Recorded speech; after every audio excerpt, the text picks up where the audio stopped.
All right, let's rewind to Denmark, 2005. In a small lab at Danisco, a group of yogurt scientists are staring at vats of spoiled milk, millions of euros in product literally down the drain. Their Streptococcus thermophilus cultures, the bacteria that make yogurt possible, were dying off in batches. Whole production lines collapsing overnight. It sounds like something out of a corporate thriller, but it was real. And for them, it was a full-blown crisis. And there's something almost absurd about it, isn't there? You've got this massive industrial operation, stainless steel tanks, precision machinery, global supply chains, and the whole thing grinds to a halt because of a virus that infects bacteria, a bacteriophage. But that's what makes it such a human story. A business crisis forcing scientists to realize that bacteria had basically invented pattern recognition. Yeah, Rodolphe Barangu and Philippe Horvath, the scientists at Danisco, started combing through the few bacteria that had somehow survived. They expected to find something ordinary, some kind of random mutation or standard resistance mechanism. Nothing revolutionary, just the usual Darwinian luck. But what they found was astonishing. The survivors weren't just resistant, they'd taken fragments of the virus's DNA, almost like keepsakes, and stitched them into their own genome. It was biological memory in its purest form. Exactly. Imagine clipping a mugshot of the intruder and filing it away for next time. That's essentially how CRISPR works. The bacteria store fragments of the virus's DNA, and when it shows up again, they use that record to recognize and destroy it. The guide RNA is the mugshot, and the Cas proteins are the molecular scissors. Unbelievably precise, almost unnervingly so. But the part that really gets me is this. They didn't evolve by staying untouched. They evolved by letting the virus in. Exposure wasn't a flaw. It was the feature. If you want to be adaptive, you can't avoid disruption. You have to learn to metabolize it. It kind of flips our whole idea of survival, doesn't it? The same thing happens with organizations or people. If you spend all your time avoiding disruption, you never build the muscles to adapt. And honestly, that's kind of comforting. It means resilience isn't about staying safe. It's about learning through contact. It is. And what's fascinating is that this pattern, learning through exposure, isn't limited to biology. You see the same kind of adaptive intelligence in culture. Think about Detroit techno. It came out of a city that once powered American manufacturing and then watched that whole system collapse. But the creative energy didn't disappear, it rerouted. Across the river, Canadian college radio was spinning Kraftwerk and early European imports, while the electrifying Mojo was broadcasting them back into Detroit's night air. Kids in Belleville, Juan Atkins, Derek May, Kevin Saunderson, started fusing those machine rhythms with the funk and soul they'd grown up on. And at the same time, Detroit hardcore was translating the same post-industrial tension into stripped-down aggression. Both scenes were doing what those bacteria did, metabolizing disruption, turning collapse into code. That's cultural intelligence, not purity, but synthesis, seeing how fragments reorganize into something coherent. So this is the bridge. Ideas and DNA behave in surprisingly similar ways. I know it sounds like the setup for a TED Talk, but it's true. Both replicate, mutate, and recombine as they move through their own kinds of networks. The same viral logic shapes evolution and culture. Exactly. That's what culture mapping is built for. It blends semiotics with data tracking, watching how words, images, and rituals move through a culture. You can actually see ideas spreading, mutating, and bumping into resistance. It's like tracing the epidemiology of meaning itself. Right. You start to see which ideas are thriving and which ones the culture is starting to reject. It's almost like watching an immune system at work, accepting some signals, fighting off others. Exactly. And here's the part that always surprises people. About 10% of the human genome is viral in origin. We're literally built from infection. Our cells are the record of viruses that didn't just invade, but stayed and became part of us. We're post-viral by design. Yeah, endosymbiosis. About 2 billion years ago, a single-celled organism got infected by a kind of bacteria. But instead of dying, they merged. That partnership became mitochondria, the little engines in our cells that make it possible for us to breathe. So even at the deepest level of life, it's remixing all the way down. It's such a powerful metaphor for culture.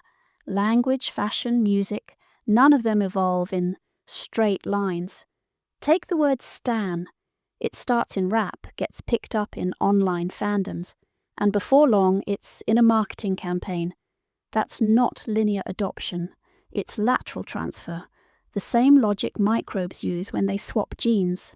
Right. And it's the same principle we saw in Detroit. Those musicians weren't inventing from scratch. They were metabolizing everything around them: European synth experiments, black funk traditions, the industrial noise of a collapsing economy. What made it revolutionary wasn't originality in the pure sense, it was synthesis. The ability to take dissonant materials and find coherence in them. That's the pattern you see across evolution, whether it's cells or cultures, transformation through contact.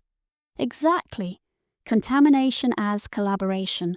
Once you start looking for it, you see it everywhere, in how we make, how we speak, how we connect. So if we really want to see how this viral logic plays out in culture, authenticity might be the most contagious idea of the 21st century. In the early 2000s, everything was artisanal. Farmers' markets, microbreweries, handmade soap, local cheese. Authenticity meant you could trace the source. It was material, transparent, and very consciously against mass production. Then the mutation hits. Fashion and marketing swoop in and grab the word authentic. Suddenly you've got authentic vintage, authentically distressed denim. The meaning slides from describing a process to describing a surface. It's no longer about origin or craft, it's just the look of the thing. Totally. Then Silicon Valley gets hold of it. Authentic connection. Authentic experiences. By 2015, the words everywhere, in Instagram captions, Airbnb listings, startup decks. Authenticity isn't about tracing where something comes from anymore. It's about feeling real, even if just for a few seconds while you scroll. Culture mapping actually caught this in real time. The word authentic started showing up everywhere. Food, fashion, tech, self-help. Even in places where it didn't make sense anymore. That's what oversaturation looks like. Like a virus replicating too fast, the system reacts, the culture starts to push it out. Exactly. It turns into performance. By 2017, authenticity starts to feel hollow, and people begin mocking it. The backlash spreads fast. Irony becomes a kind of defense mechanism. The word fractures, still sincere in some spaces, pure parody in others, and in the gaps, new codes emerge. Transparency, vulnerability, anything that sounds less manufactured. Exactly. You can see the full cycle: emergence, adoption, saturation, immune response. It's straight out of virology. Even ideas seem to trigger antibodies once they've spread too far. And it's never just about the word itself. It's about how people feel around it, how psychology reacts collectively. Culture mapping doesn't just trace the mutation, it reads the emotional tone around it. Computational linguistics lets us see that shift, how the language around a term moves from admiration to irony, or from excitement to exhaustion. You can literally watch the sentiment change. It's kind of beautiful and a little ruthless too, the way culture keeps editing itself. This gets to how we actually process change. Steven Pinker talks about two modes of thinking: the reality mindset and the mythology mindset. The reality mindset is about evidence, logic, what's happening in front of us. The mythology mindset is about story and belonging, the shared narratives that hold a group together, even if they're not literally true. Absolutely, you need both. Think about cypherpunks and cyberpunk in the early 90s. You've got the cypherpunks, Tim May, Eric Hughes, John Gilmore, meeting in San Francisco in '92, launching their mailing list, writing code for encryption and privacy, and then you've got the cyberpunk writers, Gibson's Neuromancer, Sterling's Mirror Shades, imagining futures where technology becomes rebellion. Different worlds, same moment. The activists were inspired by the fiction, and the fiction was exploring what the coders were building. Structure and myth. Reality and narrative. They weren't inventing from scratch. They were remixing what was already there. Machines, networks, cryptography, counterculture. That's pattern recognition. That's cultural intelligence. Exactly. You need the reality mindset to keep the machine running, to deal with what's right in front of you. But the mythology mindset gives it meaning. It answers why any of it matters beyond survival. Even the idea of productivity has evolved. It used to mean output per hour. Now it's tied to wellness, sustainability, mindfulness. It's becoming a kind of modern myth about balance and worth. It's not that we're being irrational. We're just adjusting the cultural metabolism. Sometimes a society needs a new story for the same process. But it gets risky when those two modes blur. When political tribes treat identity myths like data, or when companies try to engineer belief as if culture were all logic and no feeling. Yeah, that's the point where culture starts to go off the rails. Foresight, or what we do with culture mapping, is really about reading which mindset is in play. Once you can tell that, you start to see what's actually happening, not just what people say is happening. I think that's the real literacy of modern life. Let's ground this in something real. Patagonia's 2011 Don't Buy This Jacket campaign. It's Black Friday, the biggest shopping day of the year, and they take out a full-page ad in the New York Times telling people not to buy their product. For most companies, that would sound completely mad. What's wild is that Patagonia actually let the sustainability trend in. They didn't fight the contagion, they metabolized it. They ran it through their own DNA. Instead of copying the new codes, they filtered them, refined them, and made the disruption part of their identity. Right, that's selective permeability, the same strategy bacteria use. You don't seal yourself off, but you don't let everything in either. Patagonia did the same thing. They published the carbon footprint of their products, expanded their repair program, even celebrated people wearing patched-up gear. They didn't deny the infection, they managed it. They turned vulnerability into value. And that's the thing, it's not that Patagonia's perfect. They've faced more recent scrutiny too, especially as sustainability itself has become a kind of industry. But the difference is they stayed in the conversation. It's the opposite of brands that either lock themselves in a time capsule or chase every new trend until no one remembers what they stand for. Patagonia took risks, got a little messy, but kept hold of who they were. Exactly, just like CRISPR systems. The goal isn't to wipe out every virus. It's to recognize, remember, and integrate what's useful so the next encounter builds strength. That's cultural immunity, adaptation, through exposure, not withdrawal. This is where a lot of organizations get it wrong. They treat innovation like a calendar event, something you can plan for with targets and forecasts. But real change doesn't arrive on schedule. It moves sideways, from the margins, often where no one's looking. Exactly, and let's be honest, the breakthrough at Danisco wasn't on anyone's roadmap to revolutionize medicine. They were just trying to fix a yogurt problem. But that's how the big stuff usually happens. The real breakthroughs don't come from prediction. They bubble up from the edges, from people solving something small that turns out to matter enormously. Which is really what culture mapping does. It's not about prophecy. It's about listening in real time to where language and meaning are shifting.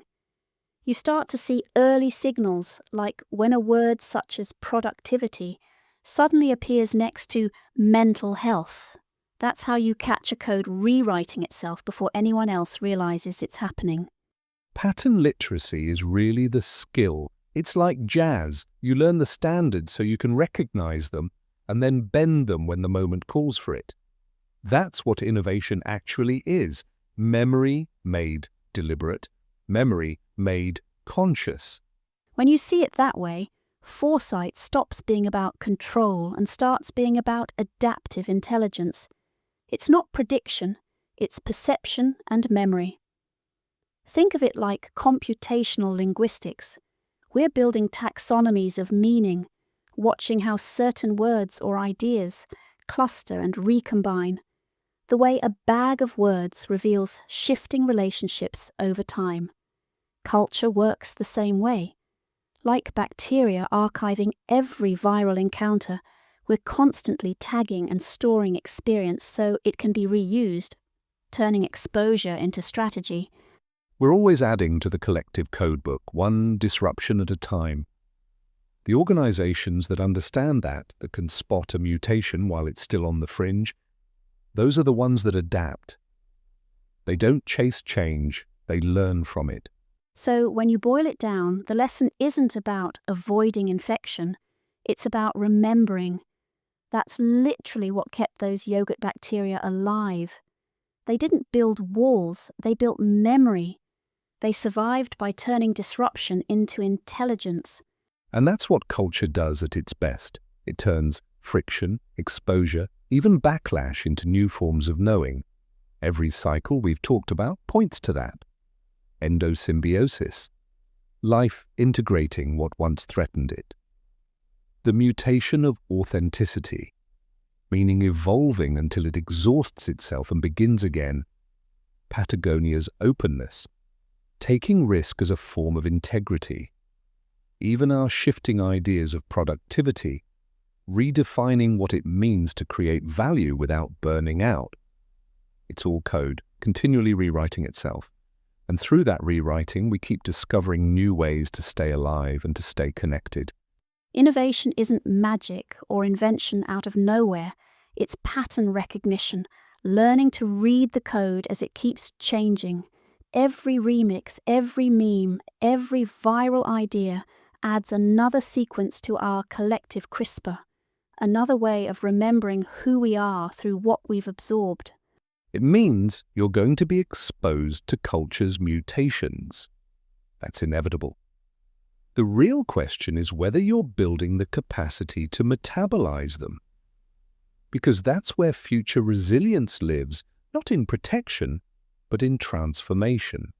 And I think that image of the surviving bacteria really says it all. Vulnerable enough to be changed, but smart enough to remember what matters. That's the balance, isn't it? Pattern literacy, selective permeability, the courage to let in just enough chaos to keep evolving. Exactly. Innovation is really just integration, bringing in what's new without losing what still works. Life moves forward through exchange, not isolation. All right, everyone. Thanks for joining us for this little exchange of code. We'll be back soon to mutate another set of ideas. Simon, always a pleasure. Absolute pleasure, Angela. Goodbye, everyone, and until next time, keep your membranes open but your sense of self intact.